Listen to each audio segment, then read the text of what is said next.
bom, alunos? Nessa segunda aula, nós vamos conhecer um pouco sobre o culto dos orixás, né?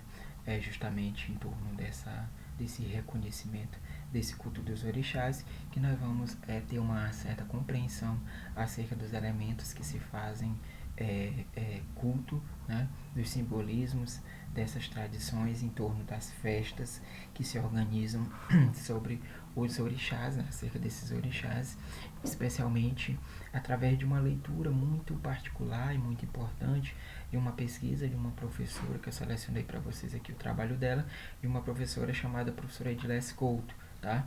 A Edilés Couto, ela é doutora em História pela Universidade Estadual Paulista Júlio de Mesquita Filho, em 2004. Ela é professora associada da Universidade Federal da Bahia, tem experiência na área de História, com ênfase em História Medieval e História Religiosa.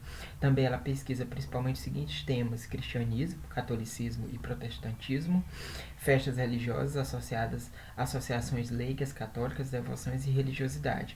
Ela é membro da Associação Brasileira de História das Religiões, a ABHR, e do GT Nacional da AMPU, História das Religiões e das Religiosidades, e da Rede de Pesquisa História e Catolicismo no Mundo Contemporâneo. Tá? E é colaboradora no Grupo de Investigação Sociabilidades e Práticas Religiosas do CITSEM e do Centro de Investigação Transdisciplinar Cultural, Espaço e Memória da Universidade do Porto, Portugal. Então, o trabalho da professora Edilés Couto é muito importante para a gente tentar aqui compreender essas experiências em torno das festas, devoções, da própria religiosidade, né, do culto dos orixás. Né? Ela é uma professora da Universidade Federal da Bahia, né, tem bastante experiência em torno dessas pesquisas, dos fenômenos das tradições, das representações das festas de cultos dos orixás na Bahia. Tá? O livro que nós vamos analisar aqui é apenas um capítulo deste livro, né, deste livro da professora Edilés, que o nome do livro é Tempo de Festas, homenagens a Santa Bárbara, Nossa Senhora da Conceição e Santa Ana em Salvador. Ela faz um recorte da pesquisa dela em torno de 1860 a 1940. O livro, ele tem 5 capítulos, tá? O primeiro capítulo fala sobre a historicidade, a construção, né? As narrativas em torno da cidade de Salvador. O capítulo 2 é a Igreja Católica e os leigos, a relação da Igreja Católica com os leigos. No capítulo 3, a Marti, a Virgem Mãe e a Avó, figuras da devoção popular católica. O capítulo 4, as Senhoras do Fogo, do Mar e dos Lagos, figuras da devoção afro-brasileira, que é justamente o capítulo que nós vamos analisar. E o último capítulo, né, que é as festas religiosas populares. Tá? Temos aí o capítulo 1, 2, o 3, o 4 e o capítulo 5. Primeiramente, na partir das páginas 136 desse capítulo 4, onde ela fala sobre os chamados as Senhoras do Fogo, do Mar e dos Lagos, figuras da devoção afro-brasileira, que é justamente o subitem sobre o culto dos orixás, ela começa o texto dela mostrando uma citação muito importante de uma música da Daniela Mercury, né, que diz o seguinte: eu vi mulheres comuns virando rainhas, eu vi o povo inteiro perseguindo a poesia, eu vi a rua bela, bela como elas, enfeitada de manãs, iaçãs, e oxuns e iemanjás. Então, a música da Daniela Mercury, que ela começa a mostrar o seu texto, né? Inicia o seu texto a partir dessa representação musical. Né? O culto dos orixás, né? Ela vai para inicialmente fazer uma historicidade em torno do candomblé, né? Que o candomblé acredita-se num Deus supremo, criador de todos os seres, né, da terra, chamado de Olorum. Né? O sistema pelo qual o Deus se comunica com os homens configura-se por meio dos orixás. Né? Essa é a interpretação do candomblé. Então, o Olorum é a fonte de todas as bênçãos e é ele quem dá a chuva, né, a colheita, a vitória na guerra e na paz. Então, os orixás, eles transmitem esses benefícios aos seres humanos. Tá? Então, os orixás, eles recapitulam as forças, né, da natureza, as tempestades, trovão, chuva ou determinadas atividades, como a roça, a guerra e a metalurgia. Então, o corpo humano é como um templo, né? Por ser formado para as partículas de cada um desses elementos. Então, segundo essas forças, né? Essas forças que vão transmitir, que vão transmitir os benefícios para os seres humanos. Então é a partir dessa noção, dessa ligação, né, de orixá, que está ligado muito a uma questão de família, né, uma questão de relação, né, as origens de cada um dos orixás, né, se liga muito nessas questões íntimas, né, de transmitir benefícios aos seres humanos, é que a interpretação do candomblé é feita, né, acerca da sua origem, né, acerca da origem daquilo que quem segue, né, o candomblé acredita, tá? E aí nós vamos aqui neste capítulo, né, que serão abordados alguns dos temas, né, características e oferendas e festas referente a apenas 3 orixás, né, da Bahia: a Yansan, a Iemanjá e a Manã, né, que correspondem no sincretismo como os santos católicos, ou seja, a Santa Bárbara, a Nossa Senhora da Conceição e Santa Ana. Então são esses 3 orixás que nós vamos conhecer aqui acerca das suas origens, né, acerca das representações festivas, das devoções, dos rituais, né, o que é feito durante as festas. E aqui a gente percebe justamente essa analogia, né, que são festas do catolicismo popular, Santa Bárbara, Nossa Senhora da Conceição e Santa Ana, mas que no candomblé há esse sincretismo, né, essa analogia acerca dos orixás, como a Yansan, a Iemanjá e a Manã, né, a Nanã, né. Então, sua festa, tá? Nós vamos falar primeiro aqui da Yansan, que é a Senhora do Fogo, do Vento e das Tempestades. Bem no início do texto, que eu coloquei na apostila, tem um verso do Caetano Veloso e do Gilberto Gil, de uma música, né? Que diz o seguinte: Yansan comanda os ventos e a força dos elementos. Na ponta do seu florim é uma menina bonita, quando o céu se precipita, és o princípio e o fim. Então, ela é considerada a Senhora do Fogo e do Vento e das Tempestades. Então, a sua festa ela acontece no dia 4 de dezembro, né, que é em homenagem a Santa Bárbara. As cores dos fiéis que usam, né, durante a sua festa é o vermelho e o branco. E sobre a origem, né, sobre a origem desse culto, né, desse orixá, diz o seguinte: Xangô, né, ele ordenou que Yansan fosse buscar um determinado líquido numa terra distante, sem abrir o recipiente que continha o preparo. Porém, Oiá não conseguiu vencer a curiosidade e o desejo de se tornar tão forte quanto o marido. Desobedeceu a ordem recebida e ingeriu o líquido, tornando-se também capaz de cuspir fogo. Então, há essa origem, né, em torno dela, por isso que ela é a Senhora do Fogo, né, a Senhora do Vento e das Tempestades, né, por conta dessa origem legendária, né, do orixá. E na literatura, né, há uma literatura fortemente no nosso país em torno dela, tanto nas músicas como tanto nas músicas como na própria literatura, nos livros, nos romances, né.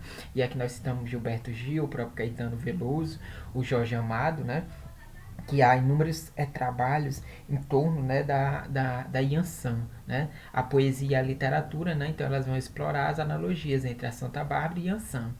A meiguice, né, de Yansan pode dar lugar à reação de extrema cólera, quando alguém dificulta a realização de seus projetos e empreendimentos. Por isso, ela é conhecida como uma mulher de temperamento forte e audaciosos, né, que detesta ser contrariada. Então, durante a realização do culto dela, durante a realização do ritual, é feito toda uma oferenda, é feito todo o ritual de acordo com aquilo que o orixá, que essa divindade gosta, justamente com uma maneira de não contrapor o gosto dela, né, porque ela tem um temperamento muito forte, tá? Já o culto da Iemanjá, né, é outro culto que predomina fortemente na Bahia, mas podemos dizer que até no Brasil inteiro é muito forte. A gente sabe que é uma relação muito sincrética, né? A gente sabe que independente de qual religião a pessoa seja, mas no dia da virada do ano, né, muitas pessoas entram no mar, dá aqueles 3 pulinhos, fazem suas orações ali no mar, jogam flores, jogam sabonetes, ou seja, fazem suas oferendas também justamente para a força da Iemanjá, pedindo aí que esse orixá também proteja as pessoas no início do ano, né? Apesar de ser um ritual simplista do ponto de vista, para um olhar desprovido, né, de uma análise justamente sobre essa tradição religiosa, a gente percebe que por trás desse ritual, dessa manifestação que se tornou até cultural no nosso país, há uma origem, né, de um culto muito importante, de um culto de um orixá muito importante, que é o culto a Iemanjá, que é a rainha do mar. Então, a origem do culto, né, Iemanjá é filha de Olokun, Deus em Benin, e Deza em Ifê, no mar. E Iemanjá era casada, né, a origem lendária dela. Então, Iemanjá era casada, mas estava cansada da vida que levava em Ifê e fugiu. O pai, por medida de precaução, dá-lhe uma garrafa com um preparo para ser derramado no chão em caso de grande necessidade de extremo perigo. Então o marido ele colocou o exército à procura da mulher. Quando se viu cercado, Iemanjá surgiu, seguiu, na verdade, as recomendações do pai. Então ela quebrou, né, a garrafa e derramou o líquido. Imediatamente formou-se um rio que a levou para o oceano. Assim ela se tornou a rainha do mar. Então, essa é a origem lendária de Iemanjá. Tem uma música também muito bonita, né, do Dorival Caymmi, né, que diz o seguinte: 2 de fevereiro. Dia 2 de fevereiro, dia de festa no mar. Eu quero ser o primeiro a salvar Iemanjá. Então, é uma tradição muito forte na Bahia em torno desse culto, né? Em torno desse culto, é, é, é, da rainha do mar, da Iemanjá. Então, na Bahia, segundo o candomblé, né, acredita na existência de diversos tipos de Iemanjá. É uma festa muito forte, né? Na Bahia, os seguidores do candomblé acreditam na existência desses diversos tipos de Iemanjá, né? Tanto a Iemanjá mais velha, né, com os trajes mais ricos, como a Iemanjá que vive nos Arifes, né, próximo da praia, e guardiã de Olokun, né, o orixá da guerra. É a mulher de Ogum, o orixá da guerra, e por isso usa o facão e outros instrumentos. Também tem a Iemanjá que vive no mato, num lago, numa fonte de água. Também a Iemanjá que vive na espuma da ressaca da maré. A Iemanjá que vive na confluência de dois rios. E a Iemanjá que é a mensageira de Olokun e vive na água agitada. Então eles acreditam em várias manifestações, né, desse orixá na Bahia. Né? Em Salvador, o principal local para fazer essas oferendas à Rainha do Mar é a praia do Rio Vermelho. Né? Conforme a gente percebe aqui nessas duas imagens que eu trouxe para vocês, que mostram, né, a festa bem antiga no século passado e a festa atualmente, né, que reúne milhares de pessoas. E o que a gente vê predominando aqui essa grande devoção, né, que atravessa aí as fronteiras da própria religião.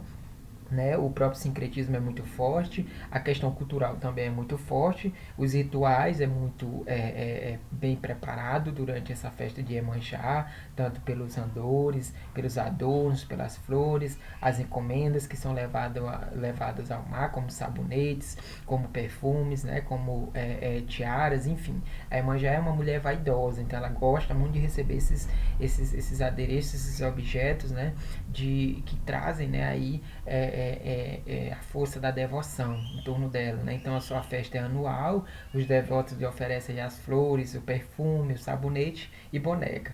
Quando Iemanjá se manifesta, a pessoa incorporada normalmente está vestida de azul claro e ornada com contas de vidro. Né? E a sua saudação Odoiá, né? A saudação a Iemanjá. Agora nós vamos falar sobre a Nanã. Né? A Nanã, que é a Senhora dos Lagos. Né? Na África existem várias entidades cujo nome vem proceder de Nanã, que significa pessoa idosa e respeitável e ao mesmo tempo mãe, a mais antiga orixá das águas. A pessoa que tem Nanã como orixá protetor normalmente são calmas, benevolentes, gentis e lentas no cumprimento de suas tarefas, mas também dedicadas à educação das crianças e às vezes agem com a indulgência das avós, né? Por isso que na analogia ao catolicismo é a Santa Ana, né? A Santa Ana que é a mãe de Maria, a avó de Jesus. Então é uma dos orixás associadas à sabedoria, né? As oferendas, né, dado a ela pratos à base do milho milho e coco, quiabos, mas sem azeite de dendê. Roupas e cores dos devotos que incorporam Nanã é azul e branco, tá? Com relação ao terreiro, né, como espaço de devoção, a gente vai perceber que enquanto na África cada orixá era cultuado em uma determinada localidade. No Brasil, as dificuldades, né, inclusive por conta da própria perseguição desse culto, né, encontrado pelos próprios africanos escravizados, para a realização desses cultos, fizeram com que eles se juntassem em diferentes orixás no mesmo espaço. Então, os terreiros é o que? É formado por um conjunto de terrenos, né, e casas onde se processa cerimônias religiosas do candomblé. E é e é lá onde tem os preparativos para as mesas, para essas cerimônias, né? Então, o terreiro mais antigo, né, do ponto de vista aqui da Bahia, né, o terreiro mais antigo é o terreiro da Barraquinha, né, da Barraquinha no Centro Histórico de Salvador, né, que vai de 1790, né, o período aí desse terreiro, na verdade o terreiro da Barroquinha, gente, tá? Terreiro da Barroquinha no Centro Histórico de Salvador, que data aí desde 1790. Nos terreiros mais extensos, pessoal, existe a roça, a área da mata, onde se encontra árvores e plantas cujas folhas servem para as práticas litúrgicas. Esse não foi o modelo adotado pelos primeiros terreiros, pois como foram construídos no centro de Salvador, em uma área verde muito limitada. Só a partir do século XX, né, a estratégia das casas que eram formadas foi ocupar terrenos situados em bairros um pouco distantes da época do centro. Tá? E também por conta da questão da perseguição policiais, né? As perseguições policiais que existiam também desde o século XIX, século XX, né? Durante todo o momento desses cultos, né, houve muita perseguição do Estado, perseguição da polícia por conta dos batuques, há até leis que foram feitas para proibir esses batuques. Há, então, portanto, aí os espaços de devoção, esses espaços historicamente importantes, né, para o candomblé, que é os terreiros, né, são construídos muito mais à margem das cidades, são feitos principalmente na Bahia, né, são feitos nos locais mais distantes. Se a gente for olhar para o Brasil, né, em determinadas cidades, né, onde há essas manifestações, né, de culto, a gente vê que eles sempre são feitos em locais afastados, né, lembra justamente aí essa questão da resistência, né, para se esconder, mas para poder manter o seu culto, né, o seu ritual. É uma manifestação que a gente sabe, né, religiosa, é uma manifestação religiosa, né, afro-brasileira muito forte, ao mesmo tempo rica em simbologia, em representações, em orações, em cânticos, em comidas, né? Há diferentes rituais e festas, né? Então, as festas no candomblé, elas podem ser aí divididas em 4 momentos: o sacrifício, né, a oferenda, o padê de Exu e o chamado dos orixás. A comida é posta no prato e colocada em frente à pedra e aos objetos de ferro de cada orixá. Né? As festas de terreiro são realizadas à noite por meio do toque dos tambores. Né? Era justamente esses tambores que havia toda uma perseguição em torno desse culto, porque onde os policiais, né, ouviam os batuques, com certeza lá estavam reunidos, né, pessoas cultuando seus orixás e eram dispersados, e eram presos, e eles quebravam os terreiros no século passado. Hoje ainda acontece isso, mas através da intolerância, não mais por perseguição do Estado ou por perseguição da polícia, né? Porque já há um respeito, né? Já há uma tolerância, e também há leis que protegem a questão da livre manifestação daquilo que você acredita, né? Da sua religião no país, né? O Estado é laico. Então, tanto o terreiro como esse par de devoções e rituais das festas é algo importante para a gente ter uma compreensão dessas manifestações desses orixás, tá? Então, as analogias entre os santos, né, esse sincretismo muito forte, né, que há nas festas, em torno dessas festas, a gente pode perceber aí que a festa de Iemanjá é a única manifestação aí religiosa popular de Salvador, inclusive do candomblé, e não há referência na Igreja Católica, né? Nas demais festividades há uma nítida imbricação de elementos do catolicismo e do culto africano, como os santos e orixás são cultuados no mesmo espaço, conjuntamente, de forma associada, sem contudo vire a constituir uma única entidade, né? Como a gente já vem falando aqui. Então, santos e orixás são cultuados nos mesmos espaços, né? Xangô, né, a Santa Bárbara, as correspondências entre os santos e orixás não são rígidas, né? As mudanças são possíveis. Então há essa questão da adaptação, da fusão, né? Mas ao mesmo tempo, né, as mudanças são possíveis de ocorrer, ou seja, determinado orixá pode significar um determinado santo na igreja e para outro grupo, para outro segmento, né, pode significar outro orixá. Então há essas mudanças que são possíveis. A atitude dos fiéis no sentido de praticar os dois cultos com a mesma devoção demonstra que as tentativas de separação entre o catolicismo e o candomblé são obras das autoridades eclesiásticas, né, isso que Edilé Couto vai dizer aqui no texto, e civis dos mais conceituados pais e mães de santo.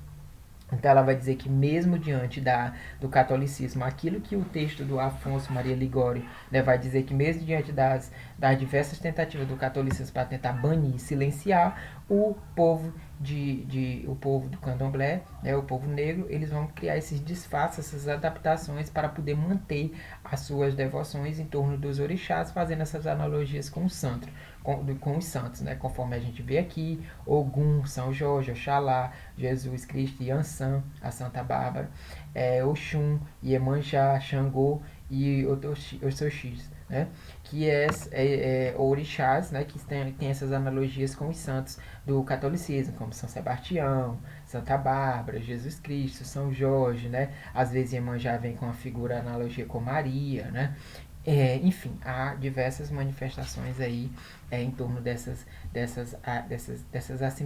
assimilidades, né? Então, a nossa avaliação com relação a esse texto da professora Edilé Couto é justamente uma questão que eu gostaria que vocês realizassem uma atividade e respondessem de acordo com a leitura e a interpretação do texto, que diz o seguinte: caracteriza os rituais festivos, evidenciando o sincretismo afro-católico em suas representações e simbologias. Então, aqui, a partir da leitura, de entender essas representações e essas simbologias, vocês vão caracterizar os rituais festivos, evidenciando aqui o sincretismo, né? Essas analogias entre os santos, né, e os orixás. Então é isso, pessoal. Espero que vocês tenham entendido e até o próximo encontro.